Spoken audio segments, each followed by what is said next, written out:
O tema desta videoaula de hoje é a Introdução à Anatomia Humana.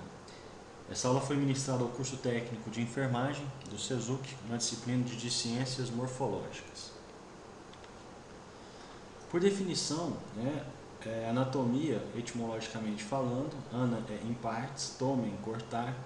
Então, para a gente estudar a anatomia, a gente divide o corpo, a gente corta o corpo a ser estudado, separando-os em partes. Antes da gente falar da anatomia propriamente dita, a gente precisa definir alguns termos muito usados em anatomia, entre os quais nós vamos saber o que é normal. Normal é aquilo que acontece para a média da população. Na verdade é um termo um tanto quanto polêmico, porque se nós formos parar para pensar, o que é normal? O que é anormal? Então nós vamos considerar para a anatomia aquilo que acontece na maior parte da população estudada, na média da população. Variação anatômica é, por definição, alteração da forma sem prejuízo da função. Então um indivíduo que tem um dedo a mais, mas a mão funciona adequadamente, isso é uma variação anatômica. Um vaso sanguíneo que se posiciona num local diferente do que a maioria da população, mas ele funciona, ele dá a passagem normalmente para o sangue, é uma variação anatômica. Então a gente define variação anatômica como variação da forma sem que haja prejuízo na função daquele órgão, daquela estrutura anatômica. Anomalia é o termo que se dá para uma alteração da forma com prejuízo da função.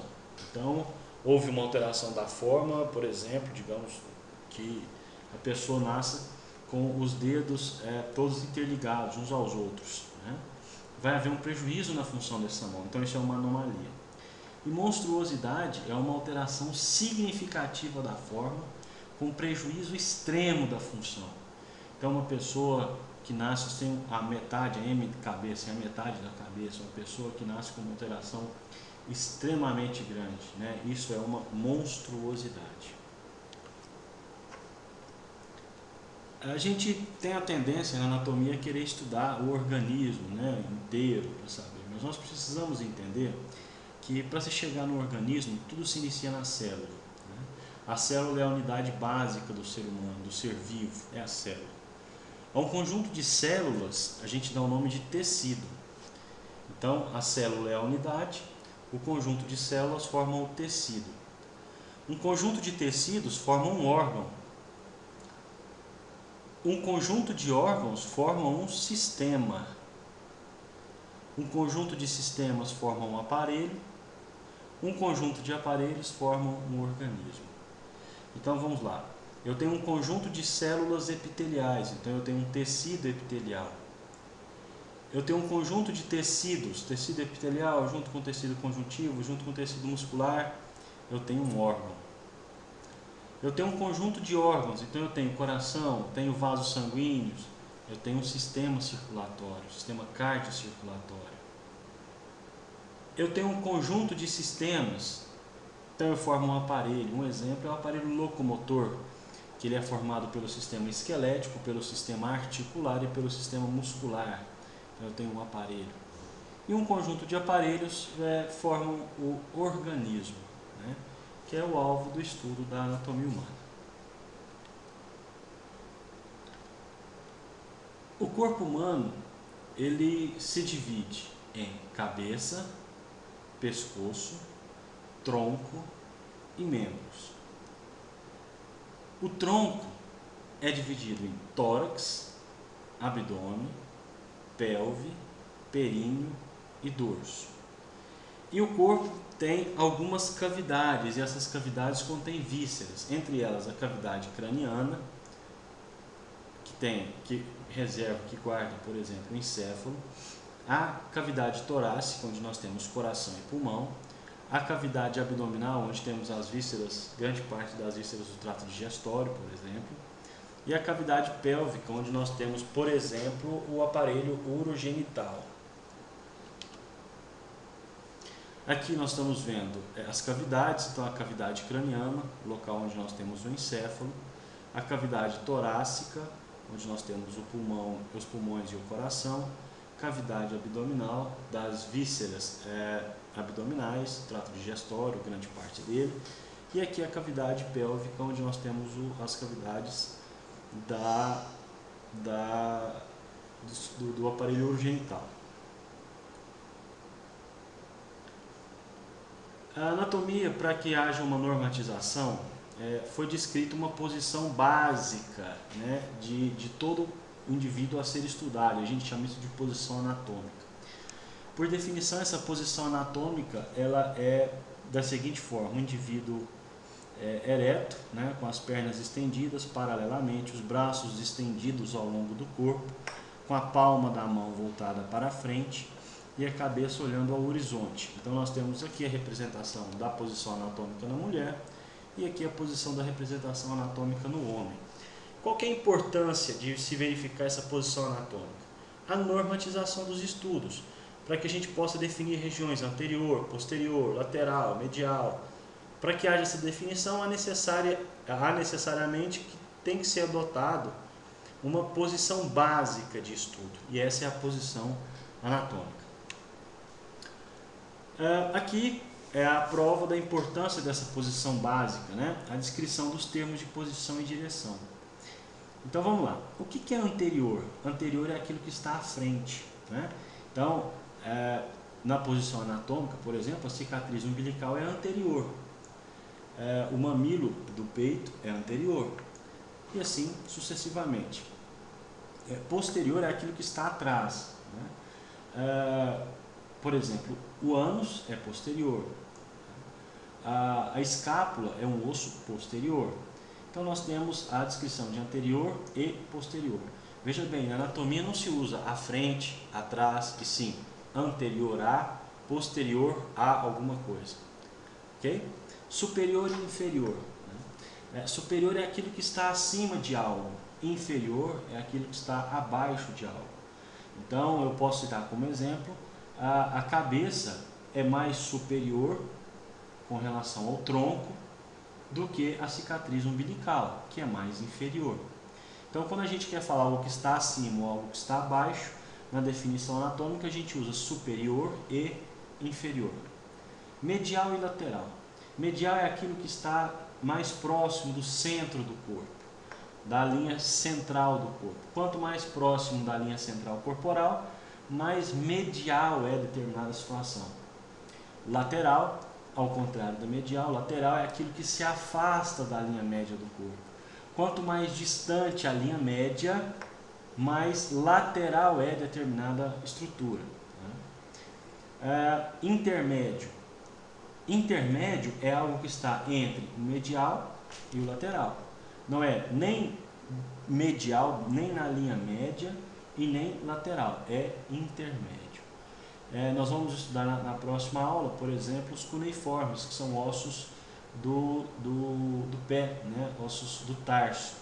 Então nós temos cuneiforme medial, cuneiforme lateral e temos o cuneiforme intermédio. Ele não é nem medial e nem lateral, ele é intermédio. Proximal e distal. Proximal é aquilo que está próximo. Distante é aquilo que distal é aquilo que está distante. Mas próximo e distante de quê? Próximo e distante de duas grandes articulações, como por exemplo o quadril e o ombro. Então vamos dar um exemplo prático. Se compararmos, se dissermos com relação ao quadril, o joelho é mais proximal ao quadril, enquanto o tornozelo é mais distal com relação ao quadril. Por quê? Porque o joelho está mais próximo do quadril, então ele é proximal. O tornozelo está mais distante ao quadril, então ele é distal. Médio, superficial e profundo. A gente se refere a médio quando passa em cima da linha média. Então nós temos uma linha central no corpo. Aquilo que for em cima da linha, exatamente na linha média, é médio.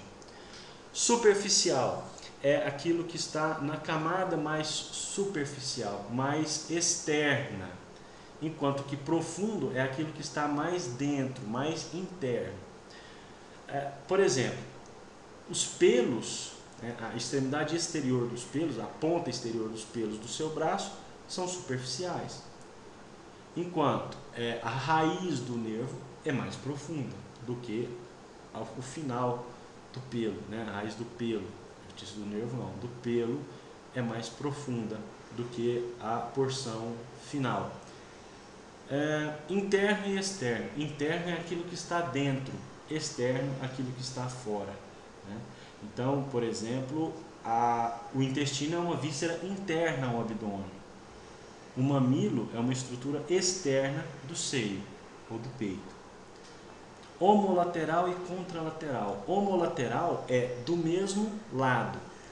Então, digamos que o indivíduo teve uma lesão na medula e essa lesão afetou os movimentos da perna e do braço homolateralmente, ou seja, a perna e o braço do mesmo lado foram afetados.